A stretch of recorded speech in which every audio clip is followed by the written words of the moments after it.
Hello ladies and gentlemen, welcome to Dragon Age once more. Last time we left off we have pretty much did a lot of stuff in 40 minutes, close to anyway.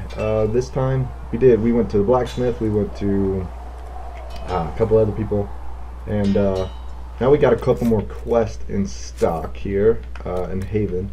We have piece by piece. The blacksmith can also improve existing armor. We don't have anything to upgrade, so we can't do that. Passing notes, if we try and find Tegan's notes from the Hypocrisy, I think is how you say that.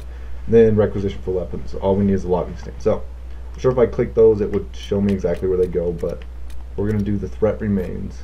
So, let's go back up to the Chantry really quick. You've seen our mounts. Most of it should be Up we go. I like that there's all these random people talking everywhere. Because demons are coming at it, man. Not everybody wants demons to fly out of the sky. Alright. Well, let's go in here. There we go, cutscene.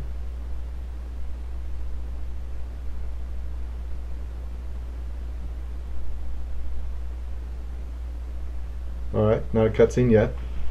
Loading, and then it'll be a cutscene.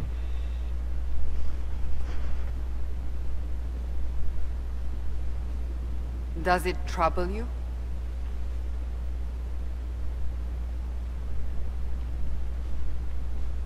To be honest, yeah, I kind of just want it gone. He didn't close the breach. That's cool. No, I really just want it gone. I wish I could get rid of it. We have need of it yet. So you've mentioned. What's important is that your mark is now stable, as is the breach. You've given us time, and Solas believes a second attempt might succeed, provided the mark has more power. The same level of power used to open the breach in the first place. That is not easy to come by. That does sound a little dangerous. Couldn't that kind of power just make things worse? And people call me a pessimist. Huh.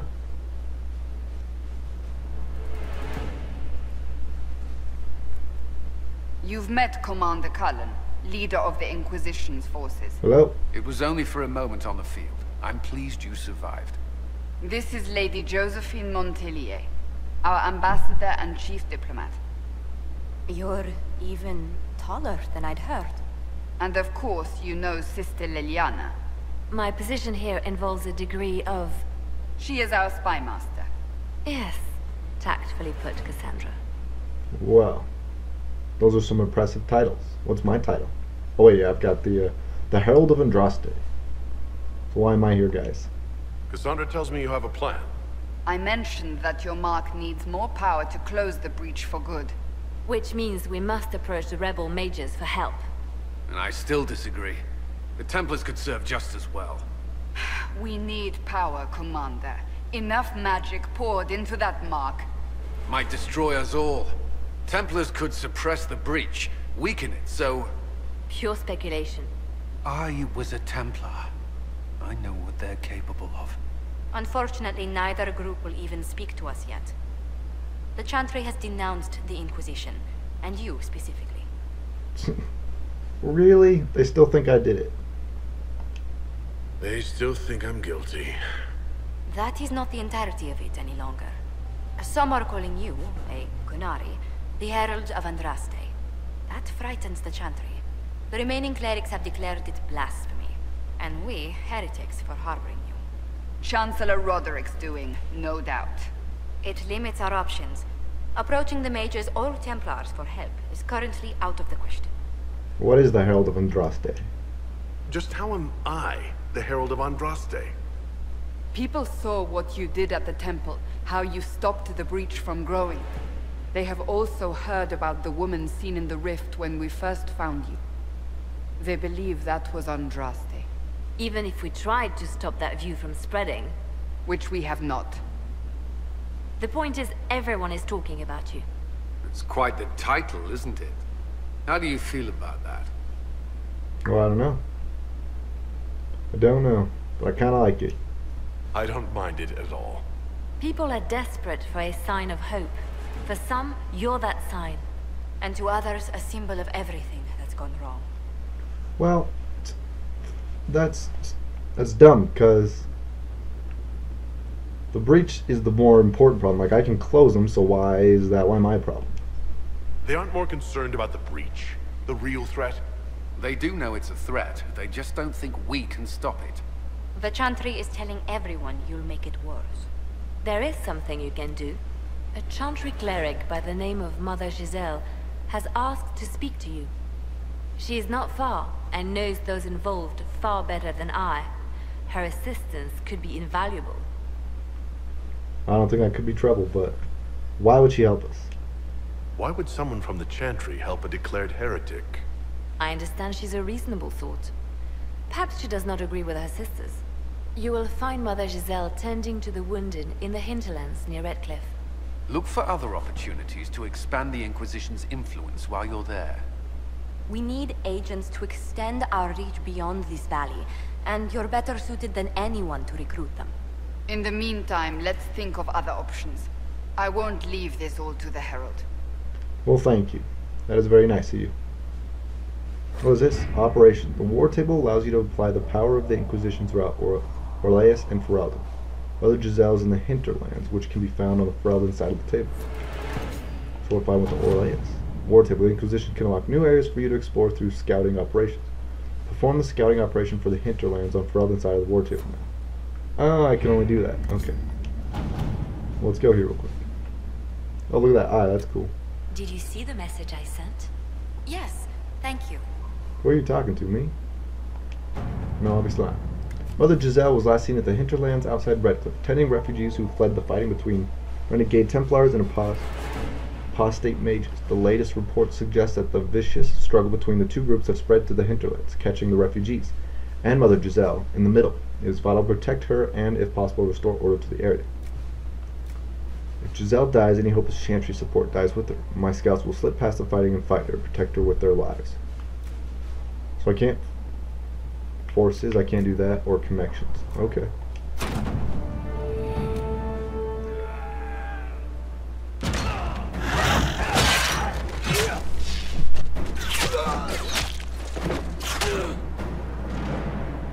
Nice.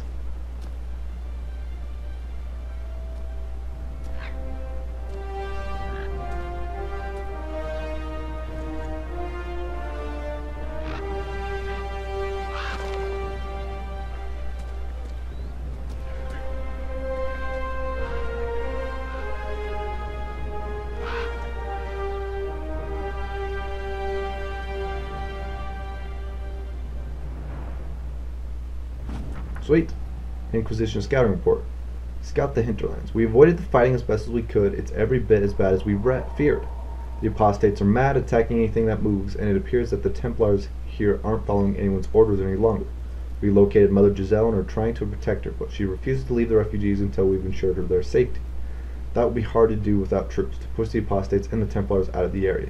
Commander Cullen asked me to make inquiries of Master Dennett, a retired horseman of Redcliffe, who lives in the area. We tried to contact him about obtaining better horses for the Inquisition, but we've been unable to get through the fighting. Shoot, so that means I gotta go there and back. Kick some butt. Would you like to gather your party? No, not at the moment. Can I come back? Okay. You now have access to missions. Missions operations take time and bring the Inquisition resources and rewards. Only one mission per advisor can be active at a time. Some missions have a preferred type, which results in less time required when undertaken by these associated advisor. Missions may also provide different rewards depending on which advisor completes them. Oh. Except they require power. What is this? To whom it concerns, the Tyranner of High Ever wishes to convey our deepest sympathies on the death of Divine Justina V. Most holy was incomparable in her wisdom and dedication to peace. We had high hopes that our conclave would succeed. We hold a vigil in High Ever in remembrance of Justina and quarterly invite the Inquisition to attend. Oh, very cool. Colin. We have a number of Ferelden officers who could send an honor to guard. High Ever. I know Tyrion Coastland and I knew Justina. I can't attend, but I could write to him. We should send diplomatic. No. No. We could send an honor guard to Highever. Man, I wonder what happens if I... So there's 12 minutes, 15, and then 15. We'll send Colin. All right. Okay, thanks, bud. In progress. What is this? Address noblemen's concerns. Your Inquisition says it's for order against chaos, reason and darkness. If you stand by this, come forth and drive the heretics from my land. They claim to be refugees, but I have seen elves and apostates among them. Filthy savages, tearing at our posts. Our monarch refuses to send them forth. Armies and my own knights were decimated at Conclave. I require your aid to return peace to my lands. Prove your loyalty and I will see you richly rewarded for your faith. It's kind of rude. We can take advantage of his raving. My spies can harass the refugees and moving somewhere else to win Lord. Oh, see, I would have done Cullen. We could send a few patrols, but I would prefer they help the refugees, not this Lord Kildoran. Yeah, this guy's kind of a jerk. Ah yes, Lord Kildoran, a perish even among his peers. Let us send a polite refusal and nothing more. Hey! Yeah, he's kind of a jerk. Oh. Praise the light. Or okay, there it is. There's nothing wrong with it. I'm gonna go with Josephine. At your service. Because the refugees are what's gonna spread the word, not the king. Alright, let's get out of here. We'll come back to this. Yeah, the king's not really gonna spread it. You're gonna have all the refugees who's moving along spread information about the Inquisition. Obviously he's gonna kick them out anyway, so. Summon the War Council. I don't want to summon the War Council yet. What? God damn it. The Inquisition cannot remain, Ambassador, if you can't prove it was founded on Justinian's orders. This is an inopportune time, Marquis. More of the faithful flock here each day. But allow me to introduce you to the brave soul who risked his life to slow the magic of the breach. Master Adar, this is the Marquis d'Aurelion, one of Divine Justinia's greatest supporters. And the rightful owner of Haven. House d'Aurelion lent Justinia these lands for pilgrimage. This Inquisition is not a beneficiary of this arrangement. So you own it, eh? This is the first I've heard of Haven having an owner outside the Chantry. My wife, Lady Machin of Denver, has claimed to Haven by ancient treaty with the monarchs of Ferelden. We were honored to lend its use to Divine Justinia. She was a woman of supreme merit. I will not let an upstart order remain on her holy grounds. Well, to be honest, bud, we all have bigger problems than your little thing about letting people in here. So, Demons are pouring from the sky, and you're worried about land claims. Haven is the d'Aurelion's rightful property. Has Empress Selene officially acknowledged your possession of Haven? I was unaware Her Imperial Majesty had conferred with Ferelden's monarchs on this matter. The Empress has not yet had the opportunity to do so. We face a dark time, Your Grace. Divine Justinia would not want her passing to divide us. She would, in fact, trust us to forge new alliances to the benefit of all, no matter how strange they might seem.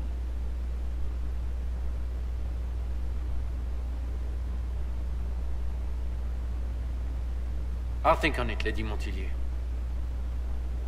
The Inquisition might stay in the meanwhile.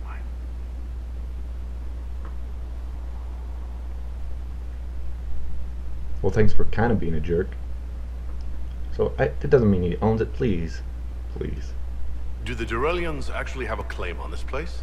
His Grace's position is not so strong as he presents it. Despite our Ferelden relations, the d'Aurelions are Orlesian. If the Marquis wishes to claim Haven, Empress Selene must negotiate with the Ferelden on his behalf. Her current concerns are a bit larger than minor property disputes. But they are, see, I knew that. So I don't apologize for interrupting. But you did handle them quite well, good job. I'm so pleased the Marquis isn't tossing us out into the cold. His Grace is only the first of many dignitaries we must contend with. You expect more people in Haven? Undoubtedly. And each visitor will spread the story of the Inquisition after they depart. See? Told you. An ambassador should ensure the tale is as complimentary as possible. If you guys can hear the sirens, I apologize. It's a little loud. So how'd you become ambassador? May I ask what brought you to work for the Inquisition? Sister Leliana approached me. We've been acquainted for quite some time. For better or worse, being the Inquisition's diplomat has become as interesting as she promised. Oh, cool. So what's your background? What sort of dealings have you had with nobility? For some years, I was the royally appointed court ambassador from Antiva to Orlais. The nobility of Thedas is a rather singular sphere. Those I'm not acquainted with, I know through reputation. Well, hey. Good you're here, so you can deal with people like that.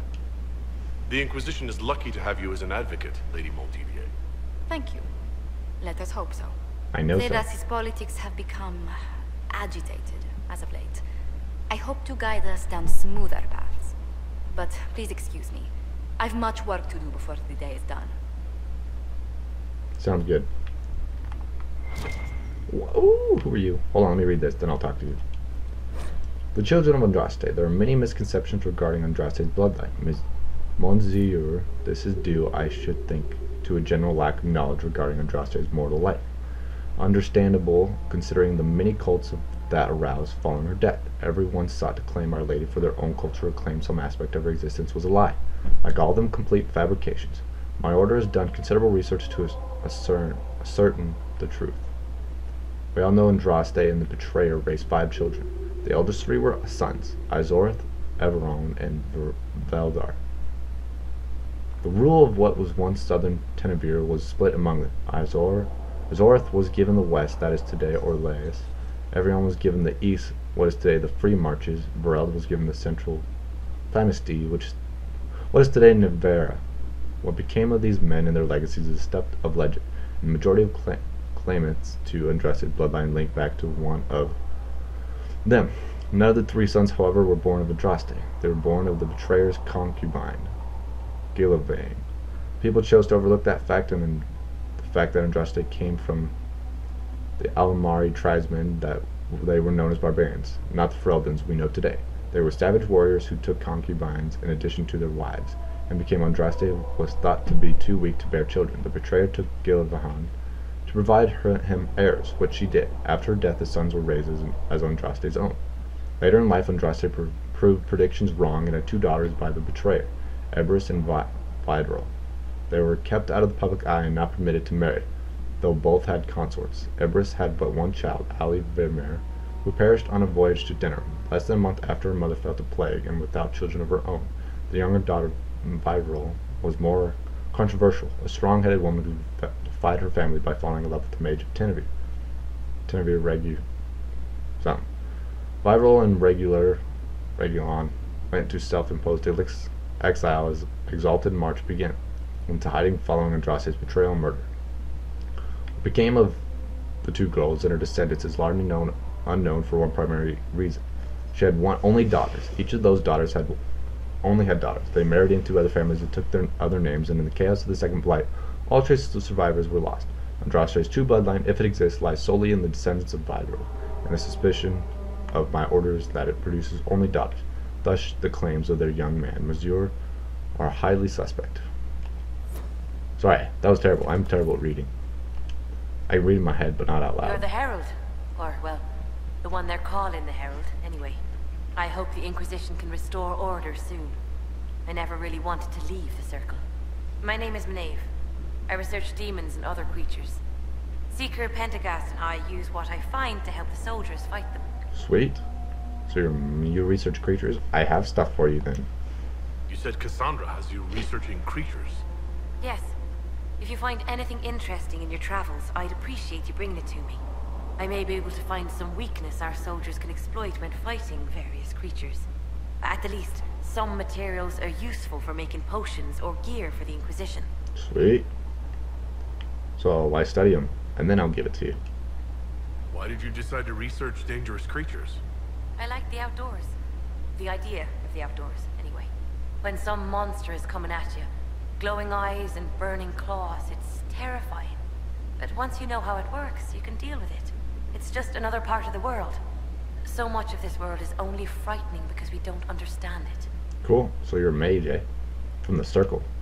You said you were a mage? No, just an apprentice. Oh. I was never very good at magic.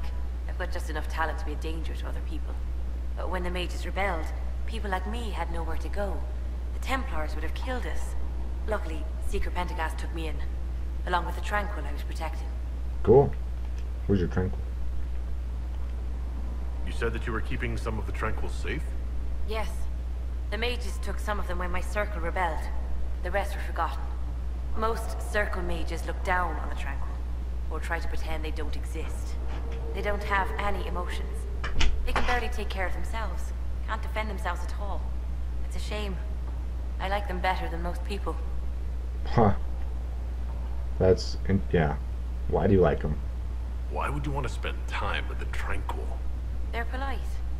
They don't bother you if they don't need something. When they study, they have a focus no normal person could ever match. But the Templars, even some of the mages, mistreated them just because they could. The Tranquil never fought back. If not for that, I don't know. Doesn't really matter now. Cool. I've got some for you, though. I found something the demons left behind. Can you use it? Yes, that's very helpful. Just leave it there and the Tranquil and I will examine it. Sweet. Turn in research. Yes. Dream drags removed. Good. Know thy enemy. Hey, I'm almost level 4 and I haven't even done anything. Okay, see you guys. Outside we go. What's over here? Another book. Hopefully I can read this. Maker. There was no word for heaven or for earth or for sea or sky.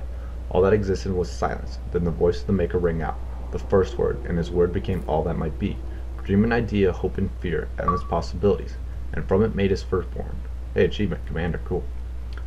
And he said to them, in my image I forge you, to you I give dominion, all over that exist. By your will may all things be done. Then in the center of Haven he called forth, city that with towers of gold, streets with music for cobblestones, and banners which flew without wind. There he dwelled, waiting to see the wonders his children would create. The children of the Maker gathered before his golden throne and sang hymns of praise unending, but their songs were the songs of the cobblestones. They shone with the golden light, reflected from the Maker's throne. They held forth the banners that flew on their own, and the voice of the Maker shook the fade, saying, in my image I have wrought, my firstborn, you have been given dominion over all that exists. By your will all things are done, yet you do nothing. The realm I have given you is formless, ever changing. And he knew he had wrought amiss, so the Maker turned from his firstborn and took from the faith a measure of its living flesh and placed it apart from the spirits, and spoke to it, saying, here I decree opposition in all things, for earth, sky, for winter, summer, for darkness, light. By my will alone is balance sundered, and the world given new light. And no longer was it formless, ever changing, but held fast, immutable, with words for heaven and for sky,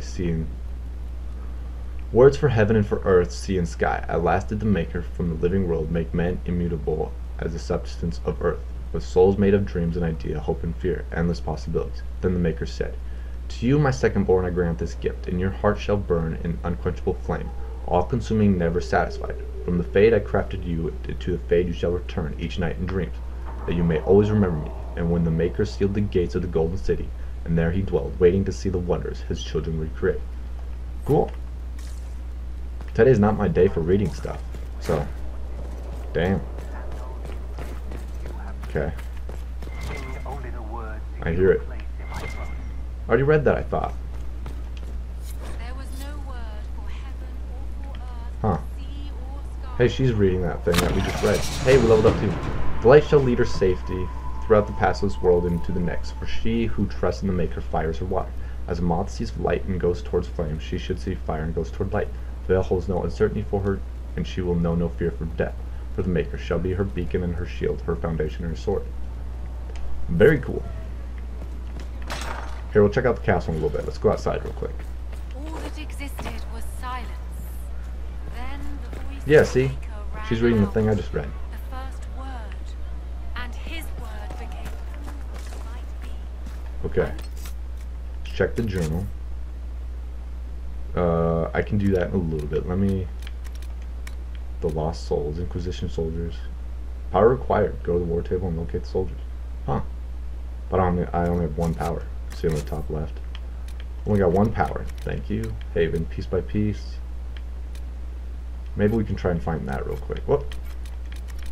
And then the Storm Coast. We need 4 power for that too. Okay. We need at least 12 power, I guess, is what we need. Well, hello. Hello, Yana. Blessed are the peacekeepers, the champions of the just. Blessed are the righteous, the lights in the shadow. In their blood, the Maker's will is written. Is that what you want from us? Blood? To die so that your will is done? Is death your only blessing? You speak for Andraste, no? What does the Maker's prophet have to say about all of this? What's his game? I don't speak for Andraste. Sorry. I speak for no one but myself, and I have no answers for you. You probably don't even worship the Maker. Lucky. He asks a lot. The Chantry teaches that the Maker abandoned us. He demands repentance for our sins. He demands it all. Our lives, our deaths. Justinia gave him everything she had, and he let her die. People die though, bud. People die. People are killed all the time.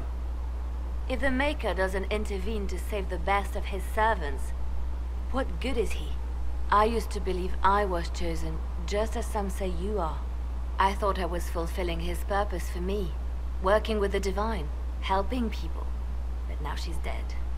It was all for nothing. Serving the Maker meant nothing. These are kind of your problems. But I'm curious as to why you're telling me. I'm not really the best person to talk to. Doesn't the Chantry have people for this? So I should let a priest comfort me? No, this is my burden. I regret that I even let you see me like this. Hey, me too. It was a moment of weakness. It won't happen again. Come. To work, then. We will speak later. And what are you going to do over here? There's nothing even on the table. You're going to stand there and think? Okay. Nothing wrong with that. It's just weird. What's up, Vark? Nice to see you. We're going... Oh, good. His notes are in this area. Greetings. Nice to see you.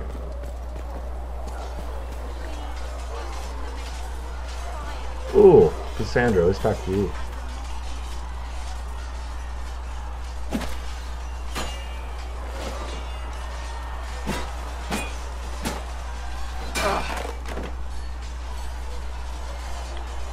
Oh my gosh, we can make her love us. I think we're gonna do that. We're gonna be super mean to everybody else except to Cassandra. You're kind of a force of nature, aren't you? When I need to be. It's impressive. You flatter me. I'm trying.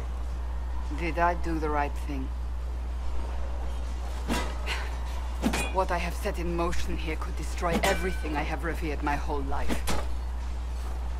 One day they may write about me as a traitor, a madwoman, a fool, and they may be right. No. Too late to turn back, sorry. Isn't it a bit late to worry about it now? We have only just begun.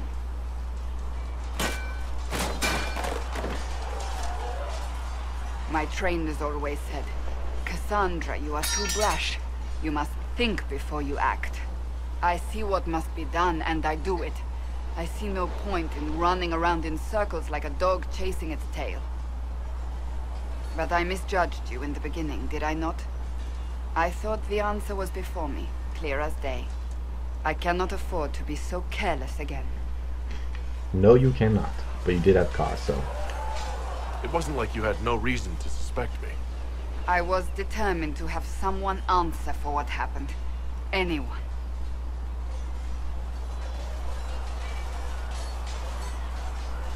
You've said you believe you're chosen. Does that mean you believe in the Maker? I don't know. But I am a Qunari, remember? Because we have our own beliefs. So... yeah. You're asking me? You're not a follower of the Qun. You could be... I suppose it doesn't matter now. I have to believe we were put on this path for a reason, even if you do not. Now it simply remains to see where it leads us. Okay, so I've decided. This has been about 2 episodes of us running around Haven, talking to people. I wonder if we can fight anything if I go out here. Find this guy's notes. Oh, chest. We'll loot it real quick. Oh yeah, let's stay on top of it and loot it. Breldon's Captain's Longsword and an aggressive bow. I will put that onto Cassandra real quick, and then I think I'm gonna end it here.